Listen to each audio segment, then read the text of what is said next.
فيلمنا بيبدأ مع آنا وهي رايحة المستشفى بين الحياة والموت بسبب انها اتصابت بالبرق وهي حامل، وبيكون معاها جوزها وبيحاولوا الدكاترة انهم ينقذوها وكلهم بيفشلوا، وبتموت آنا وبيتم انقاذ الجنين اللي بيتولد بشكل غريب بسبب انه فقد صبغة الجلد وكأنه مصاب بمرض البرص في كل جسمه، وبيطلب والده انه يشوفه، واول ما بيشوفه بيفضل يقول ان ده مش ابنه ومش شكل ابنه، وبيتم تسليم الابن للجد عشان يربيه. وبتعدي السنين وبيستقبل المأمور دوك تليفون من جيران البيت اللي عايش فيه الطفل وبيبلغوه بوفاة الجد، وبيروح دوك البيت وبيستنى الدكتورة جيسي اللي شغالة في مركز شباب الأيتام عشان يبلغها انهم لقوا شاب شكله غريب في بدروم البيت ورافض انه يخرج، وبتنزله جيسي ودوك وبيتعرف عليهم وبيقول لهم انه لقب باسم باودر بسبب بياض بشرته واسمه الحقيقي جيرمي، وبيعرفوا انه عايش طول حياته في بدروم البيت لان اشعة الشمس بتضره وكان بيخرج بالليل بس. وبيكون جده معلمه القرايه والكتابه مع انه ما بيكونش راح مدرسه قبل كده بسبب رفض جده انه يخرج من البيت، وبيكون باودر حافظ كل الكتب اللي عنده من كتر قرايته ليها، وبيقدروا يقنعوه انه ما يفضلش قاعد في البيت ويتحرك مع دكتوره جيسي على مركز الايتام عشان يقعد فيه. وبيشوف دوك على سطح بيت باودر عدد كبير من العمدان الممتصه للصواعق، ما بيكونش عارف سببها، وبيعرف ان الجد مات بسبب الكهرباء لان الاسعاف جات له وحاولت تستخدم عليه جهاز الانعاش الكهربائي. وبيوصل باودر المركز، واول ما بيشوفوه زمايله بيستغربوا شكله جدا، وبيكون قاعد لوحده في قاعة الأكل لأنه لسه ما يعرفش حد، وبيحاول واحد من الشباب اسمه جون إنه يتنمر عليه وبيطلب منه إنه يحط المعلقة على مناخيره، فبيمسك باودر المعلقة وبيلمسها بإيده كأنها بيحولها لمغناطيس وبيسيبها وبتجذب كل المعالق والشوك الموجودة في القاعة، وبيكونوا كل الموجودين قاعدين مستغربين إيه اللي حصل. وبنروح لدوك وتكون مراته إيما مريضة جدا وفي غيبوبة وبتعاني من ألم شديد، وبيحاول دوك إنه يهون عليها بأي شكل ممكن. وبعدها بنروح لباودر وهو في عيادة المركز عشان يطمنوا على صحته وبيتاكدوا ان مفيش اي امراض في جسمه، وبتكون جيسي مع باودر وبتنصحه انه لازم يدخل المدرسه زي باقي الشباب، وفعلا بيدخل المدرسه لاول مره في حياته، وبيبقى كل اللي بيشوفه بيستغرب من شكله. وبيحضر باودر اول حصه ليه مع الاستاذ دونالد، وكان بيشرح حركه الجزيئات وتوليد الطاقه والكهرباء، وبيكون دونالد بيعمل تجربه اسمها سلم جيكو بالمولد الكهرباء، ولكن بمجرد ما التجربه بتبدا بيبان على باودر انه تصرفه بقى غريب وكل حاجه حواليه بتبدا انها تتحرك، وبتزيد الكهرباء اللي طالعه من الجهاز،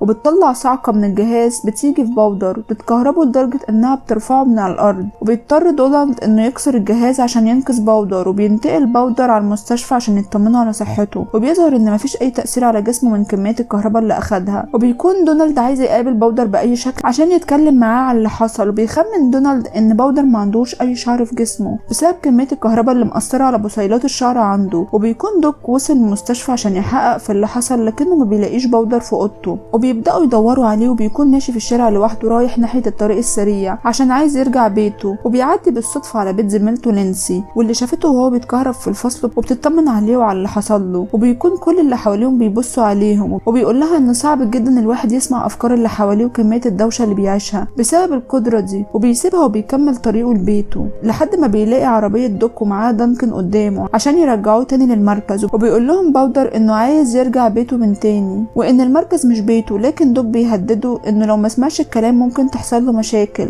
وساعتها يتقبض عليه. فبيرجع تاني للمركز وبيطلب من باودر انه لازم يقابل مجلس الدولة للتعليم للتأكد من نسبة ذكائه اللي ظهرت ساعة ما اتعمل له اختبار الذكاء، واللي بيبان انه عبقري ونسبة ذكائه عالية جدا لدرجة ان مفيش تصنيف لمستوى ذكائه، وبيقول لهم ان الحاجة الوحيدة اللي يقدروا يساعدوه فيها انهم يرجعوه بيته، ولكن جيسي بتقول له انه ما ينفعش يرجع بيته دلوقتي بسبب مشكلة الوصاية، وبيسألوه لو فهم يعني ايه وصاية المحكمة، وبيشرح لهم معناها بالتفصيل وانه لازم يستنى قرار المحكمة بخصوص الارض والبيت والاثبات الرسمي الملكية للارض، وانه مش محتاج يتكلم معاهم في حاجة تاني لان كلهم كذابين. وبيبدأ النور ينور ويطفي وكل الساعات اللي في ايديهم بتبوظ لحد ما بيسيبهم وبيمشي، وبعد فترة بيطلع باودر مع المدرسة بتاعته رحلة تخييم، وبيكون باودر طالع معاهم بالعافية والمشرف عليهم هو دوك ودانكن، وبيكون في عاصفة هتقرب منهم، وبيفتكر باودر لما والدته توفت بسبب اصابتها بالبرق، وبيقول له دوك ان اكيد والده هو اللي حكاله اللي حصل لها، ولكن باودر بيقول له انه فاكر كل حاجة من لحظتها، وبيقوم يتمشى شوية في الغابة، وبيجي وراه زميله جون عشان يرخم عليه وبيهدده انه ممكن يضرب عليه نار ويخلص الناس منه، لكنه بيسمع صوت طلق ناري وبيجري ناحية الصوت، وبيلاقي دانكن ان الشرطي اصطاد غزالة ولسه ما ماتتش، وبيتضايق باودر وبيحط ايده على الغزالة وبعدها بيمسك ايد دانكن وما بيسيبهوش، وبيفضل دانكن يتألم كأنه هو اللي بيحس بألم الغزالة المضروبة بالنار لحد ما جون بيكون هيضربه فعلا بالنار عشان يسيب دانكن في حاله، واول ما بيسيبه بيفضل دانكن يعيط من اللي هو حس بيه وبيتنقل للاسعاف، وبيتحول باودر للتحقيق. وبتحاول جيسي تفهم هو عمل ايه في دانكن، وبيقول لها باودر انه حسسه باثر اللي عمله في الغزال، وان كل اللي عايزه انه يرجع بيته ويرجع لحياته الطبيعيه من تاني بعيد عن كل دوشه الناس، وان جيسي مش صاحبته ولا بتدور على مصلحته. بيتكلم بعصبيه لدرجه ان الازاز اللي في اوضه جيسي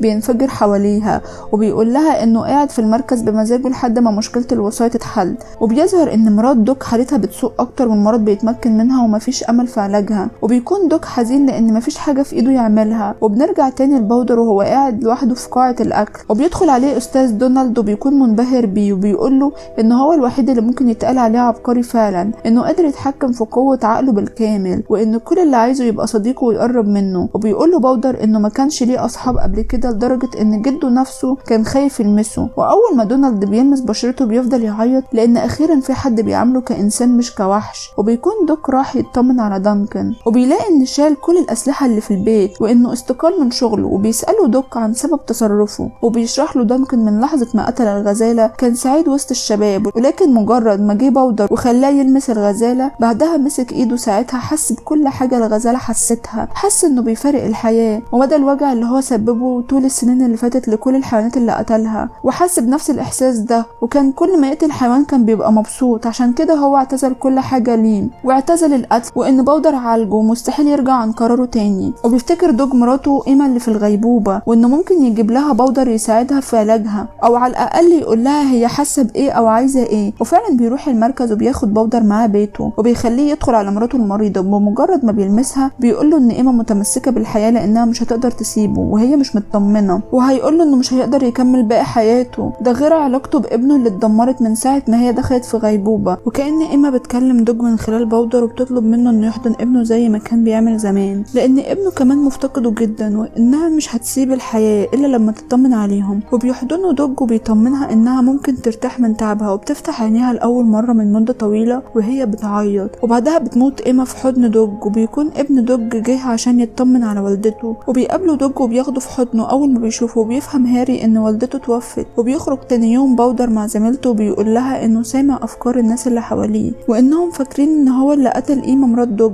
وبيخليها تلمس ايده عشان تشوف افكاره كمان. فبتعرف ان باودر معقد من والده واللي كان دايما بيقول عليه وحش ومش ابنه، وده من اسباب كرهه للناس وحبه للوحده. وبتتاسف له على اللي قالته وعلى اللي شافه وهو صغير من ابوه، ولكن ابوها بيشوفهم وهم قاعدين سوا وبيكون خايف على بنته من باودر، وبيتخانق معاه وبيطلب منه انه يبعد عنها وما يقرب لهاش تاني. وبتيجي جيسي جري عليهم عشان ما يحصلش مشاكل، وبيقرر باودر انه هيلم هدومه من المركز ويرجع بيته لوحده تاني. ولكن قبل ما يسيب المركز بيسمع صوت جاي من صالة كرة السلة، وبيكون زمايله منهم جون بيلعبوا سلة، وبمجرد ما بيشوفوه بيقرر جون انه يتنمر عليه ويضايقه. وبيسمعوا صوت برق من بره وبيلاقوه خايف من الصوت، فبيخرجوا كلهم بره الصالة وبيقلعوه هدومه بالعافية وبيرميها جون في بركة مية. وبيكون باودر متضايق جدا من اللي هو بيحصل له، وفي نفس الوقت كمية البرق في السماء بتزيد لحد ما بيشد سلسلة واحد من الواقفين حوالين ناحية باودر، بتتجذب كل الحاجات المعدن اللي في جيوب زمايله ناحيته، وبيتنطروا كلهم بعيد عن باودر وبيقعوا في الارض فجأة. وبيقف قلب جون من قوة الطاقة اللي تعرض لها، وبيلبس باودر هدومه وبيروح ناحية جون وبيحط ايده على صدره وكأنه بيعمل له انتعاش كهربائي بايده لحد ما بيقدر ينقذ حياته. وبيفوق قدامه وقدام كل اصحابه، وبعد ما بينقذه بيهرب بره المركز وبيرجع لبيته من جديد، وبيروح ناحية البدروم وبيفضل قاعد فيه. وبتيجي جيسي على بيته عشان تدور عليه لانها واثقة انه موجود فيه، وبتنزل البدروم وتتأسف لباودر انها خدته من بيته. وبيكون معاه دونالد عشان يهربوه من المدينة قبل ما يتقبض عليه، ولكن وهم في طريقهم للخروج بيكون دوج معاه زمايله جايين عشان يقبضوا عليه. لكن جيسي بتترجاه انه يسيب باودر يهرب بره المدينة ويعيش حياته زي ما يحب، لان باودر ساعد دوج قبل كده مع مراته، وقرر فعلا انه يسيبه يهرب ويجري براحته من غير ما يقبض عليه. ولكن زميل دوج بيرفض انه يسيب باودر وبيجري وراه عشان يقبض عليه، ولكن بيكون في برق في السماء وبيسيب باودر في صدره وهو بيجري كأنه بيديه طاقة، وبيفضل يجري وبيجري لحد ما بيختفي من قدامهم وبينول حريته. بتكون اول مرة باودر يحس انه حر ومفيش حد متحكم فيه، وبينول حريته للأبد. لو الفيلم عجبكم ما تنسوش تعملوا لايك وسبسكرايب للقناة عشان تشوفوا كل الأفلام الجديدة. أشوفكم الفيلم الجاي.